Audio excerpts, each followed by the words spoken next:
ভবিষ্যমালিকা পুরাণ একটি অত্যন্ত রহস্যময় গ্রন্থ যা প্রায় ৬০০ বছর আগে লেখা হয়েছিল।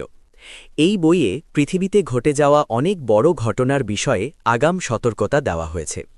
এতে ২০২০ সালে আসা করোনা ভাইরাস মহামারী, ১ জানুয়ারি ২০২৪ সালে জাপানে সংঘটিত ভূমিকম্প এবং ভবিষ্যতে আসতে চলা তৃতীয় বিশ্বযুদ্ধের কথা বলা হয়েছে, যা একটি পারমাণবিক যুদ্ধ হবে বলে উল্লেখ আছে। এছাড়াও এই গ্রন্থে ভবিষ্যতের ভয়ঙ্কর ভূমিকম্পের ভবিষ্যদ্বাণী করা হয়েছে, যেগুলো এতটাই শক্তিশালী হবে যে পাহাড় নদীতে পরিণত হবে এবং নদীগুলো পাহাড়ের মতো উঁচু হয়ে উঠবে। বই অনুযায়ী ২০২০ সাল থেকেই কলিযুগের শেষের সূচনা হয়ে গেছে। তবে বইটির মূল বার্তা ও সতর্কতাগুলো সত্য হলেও কিছু মানুষ এটিকে ভুলভাবে ব্যাখ্যা করে বা এতে নতুন নতুন কথা যোগ করে সমাজে ভয় ছড়াচ্ছে। চলুন এই বইয়ের কাহিনী সহজ ও পরিষ্কার ভাষায় বুঝে নিই। এই গ্রন্থটি ১৬০০ শতকে ভারতের ওড়িশা রাজ্যে এক মহান সাধু সন্ত অচ্যুতানন্দ দাস রচনা করেছিলেন। বলা হয় তার বিশেষ আধ্যাত্মিক শক্তি ছিল। তিনি অতীত, বর্তমান ও ভবিষ্যৎ দেখতে পারতেন। তিনি যোগ, তন্ত্র ও আয়ুর্বেদের গভীর জ্ঞান রাখতেন। ভবিষ্যমালিকা পুরাণ তিনি পিপুল গাছের পাতায় লিখেছিলেন। এই বইটির সঙ্গে ওড়িশার জগন্নাথ মন্দিরের গভীর সম্পর্ক রয়েছে। এতে বলা হয়েছে কলিযুগের শেষের সংকেত প্রথমে জগন্নাথ মন্দির থেকেই প্রকাশ পাবে। এই গ্রন্থের সঙ্গে সর্বদা ভগবান জগন্নাথের ছবি রাখা হয়, যা এর পবিত্রতা ও গুরুত্বকে নির্দেশ করে। ভবিষ্যমালিকায় লেখা আছে জগন্নাথ মন্দিরের কাছে একটি পবিত্র বট গাছ রয়েছে, যার নাম কল্পবট। এই গাছকে ঈশ্বরের প্রতীক হিসেবে মানা হয়। বই অনুযায়ী যদি কোনো কারণে এই গাছটি উপড়ে যায় তবে তা কলিযুগের শেষের সংকেত হবে। এরপরে পৃথিবীতে এমন এক মহামারী আসবে যাতে লক্ষ লক্ষ মানুষ মারা যাবে। অবিশ্বাস্য হলেও সত্যি, ২০১৯ সালের এপ্রিল মাসে ওড়িশায় ফণী নামে এক ভয়ঙ্কর ঘূর্ণিঝড় আঘাত হানে।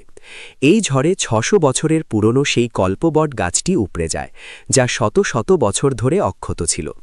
ঠিক ৬ মাস পর ২০১৯ সালের ডিসেম্বর মাসে বিশ্বজুড়ে ছড়িয়ে পড়ে কোভিড-১৯ মহামারী, যা লক্ষ লক্ষ মানুষের প্রাণ কেড়ে নেয় এবং পুরো পৃথিবীকে কাঁপিয়ে দেয়।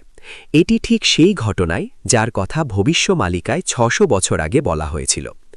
ভবিষ্যমালিকা অনুযায়ী কলিযুগের আয়ু হওয়ার কথা ছিল ৪,৩২,০০০ বছর, কিন্তু মানুষের পাপ ও অন্যায়ের কারণে তা সংকুচিত হয়ে মাত্র ৫,০০০ বছরে নেমে আসবে। বইয়ে কলিযুগের শেষের ৩টি বড় সংকেতের কথা বলা হয়েছে। ১. জগন্নাথ মন্দিরের ধ্বজায় আগুন লাগা। বইয়ে বলা হয়েছে যদি কখনো জগন্নাথ মন্দিরের পতাকায় আগুন লাগে তবে তা হবে বিশ্বের শেষের ইঙ্গিত।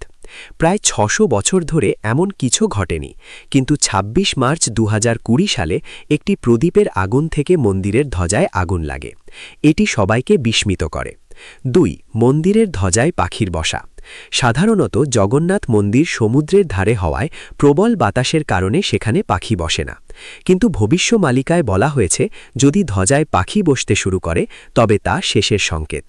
সাম্প্রতিক কয়েক বছরে এটি একাধিকবার দেখা গেছে, যদিও বিজ্ঞানীরা বলেন এটি পরিবেশ ও বাতাসের পরিবর্তনের ফল হতে পারে। ৩. তৃতীয় বিশ্বযুদ্ধ ও ভয়ঙ্কর ভূমিকম্প।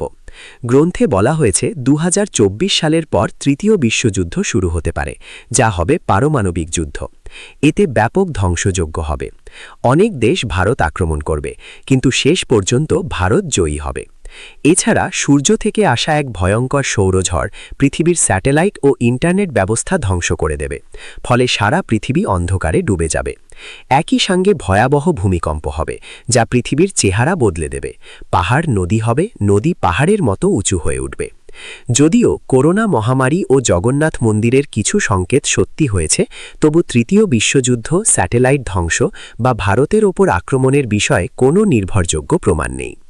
অনেকেই মনে করেন এসব কথা পরে বইয়ে যোগ করা হয়েছে, কারণ ৬০০ বছর আগে স্যাটেলাইট বা আধুনিক রাষ্ট্র ব্যবস্থার ধারণা ছিল না। তাই এই বিষয়গুলো এখনও বিতর্কিত। তবে এটা নিশ্চিত যে সন্ত অচ্যুতানন্দ দাস লিখেছিলেন 2020 সালের পর থেকেই কলিযুগের শেষের প্রক্রিয়া শুরু হবে। তিনি 3টি বড় ভূমিকম্পের ভবিষ্যৎবাণী করেছিলেন, যা পৃথিবীকে আমূল বদলে দেবে। কিন্তু প্রশ্ন হল, আমরা কি এসব কথা শব্দে শব্দে বিশ্বাস করব, নাকি এর গভীর অর্থ বোঝার চেষ্টা করব? অনেক সাধু সন্তের মতে ভবিষ্যমালিকা পুরাণের উদ্দেশ্য মানুষকে ভয় দেখানো নয়, বরং সচেতন করা। এই গ্রন্থ আমাদের সতর্ক করে দেয়, যদি আমরা প্রকৃতির যত্ন না নিই, তবে জলবায়ু পরিবর্তনের ফলে ভূমিকম্প, সুনামি ও আগ্নেয়গিরির মতো দুর্যোগ বেড়ে যাবে। বরফ গলছে, সমুদ্রের জলস্তর বাড়ছে, পৃথিবীর অভ্যন্তরে ভূকম্পনমূলক কার্যকলাপ বাড়ছে। প্রকৃতির ভারসাম্য রক্ষা করলে এই বিপদগুলো কিছুটা হলেও নিয়ন্ত্রণ করা সম্ভব।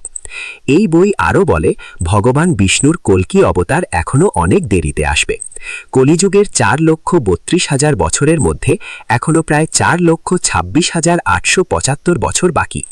যখন গঙ্গা, যমুনা ও সরস্বতী নদী সম্পূর্ণ শুকিয়ে যাবে, তখন কল্কি অবতার আসবেন এবং কলিযুগের শেষ হবে। বর্তমানে সরস্বতী প্রায় বিলুপ্ত, যমুনার অবস্থা খারাপ, কিন্তু গঙ্গা এখনও প্রবলভাবে প্রবাহিত হচ্ছে। তাই এখনই পৃথিবী শেষ হয়ে যাবে এমন ভয়ের কোনো কারণ নেই। 2024 সালের পর এই গ্রন্থ নিয়ে মানুষের মধ্যে আতঙ্ক বেড়েছে, কিন্তু আমাদের আতঙ্কিত হওয়ার দরকার নেই। আমাদের উচিত এর গভীর শিক্ষা বোঝা। এই বই আমাদের শেখায় সত্য, প্রেম, দয়া ও ক্ষমা গ্রহণ করতে। এটি ভয় দেখানোর জন্য নয়, মানুষকে সঠিক পথে আনার জন্য লেখা হয়েছিল। সন্ত অচ্যুতানন্দ দাস চাইতেন মানুষ পাপ ও হিংসা ত্যাগ করুক, কারণ হিংসা ও পরিবেশ ধ্বংসই পৃথিবীকে শেষ করে দিতে পারে। তার সবচেয়ে গভীর দর্শন ছিল শূন্যের ধারণা। তিনি বলতেন, পৃথিবীর সবচেয়ে বড় শক্তি হল শূন্য। সবকিছু শূন্য থেকে আসে এবং শূন্যতেই লীন হয়ে যায়।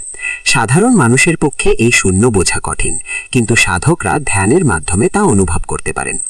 আগেকার যুগে কিছু সন্ত ভবিষ্যৎ দেখতে পারতেন বলে বিশ্বাস করা হয়, কিন্তু আজকের দিনে কেউ যদি ভবিষ্যৎ দেখার দাবি করে, তবে তা সত্য নয়। যদি কেউ সত্যিই ভবিষ্যৎ জানত, তবে সে শেয়ার বাজারে বিনিয়োগ করে রাতারাতি ধনী হয়ে যেত। 2012 সালেও মায়া সভ্যতার ভবিষ্যৎবাণী নিয়ে বলা হয়েছিল পৃথিবী শেষ হবে, কিন্তু কিছুই হয়নি।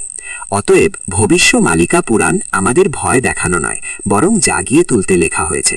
এটি আমাদের শেখায় প্রকৃতিকে রক্ষা করতে, পাপ ও হিংসা ত্যাগ করতে এবং মানবিক মূল্যবোধে জীবনযাপন করতে। তাই ভয় নয়, বরং সঠিক কাজ করে পৃথিবীকে আরও সুন্দর করে তোলাই এর আসল শিক্ষা।